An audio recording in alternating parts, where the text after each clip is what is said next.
Alam nyo bang meron palang hanging bridge dito sa General Santos City? Ito na ata ang kauna-unaan at siguro huling hanging bridge na matatagpuan dito sa Gensan. Kung nasaan ito, tara samahan nyo ko. Ito nga pala ang Mabuhay Cleanan Bridge na nagdudugtong ng Barangay Cleanan 6 ng Pulumulok at Cleanan 5 ng Barangay Mabuhay, Gensan. As you can see, passable pa talaga siya kaso lang may konting problema. Yung mga cable wire naman niya, okay naman, matibay pa. Meron akong nakita dito sa gilid ng mga cable wire na sira na. Pero itong main wire niya na nagdudugtong doon sa kabila, okay pa naman, hindi pa naman talaga sira. Ito nga, yung entrance niya, bawal ng daanan, kaya nilagyan nila ng bakal na harap. Itong picture na to, nakita ko siya sa Google Maps. So 2 years ago, dinadaanan pa talaga nila itong tulay na ito. Meron na kasi silang bagong tulay kaya hindi na nila ginagamit ang tulay na ito. Ganun naman talaga ang buhay. Pag may bago na, iiwan ka na.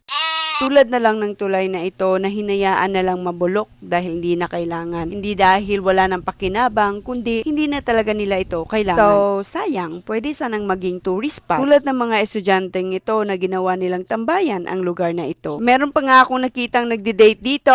Sana all. Ayan guys, nagdi-date yan sila.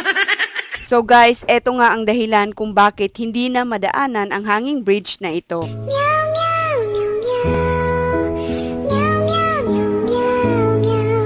Pero okay pa naman siya sa kabilang dulo. Sana mabigyang pansin ng ating pamahalaan ang mga lugar na tulad nito. Sana'y maprotektahan ang mga bakas ng ating kasaysayan. Thank you for watching. This is Gracia. Follow me for more.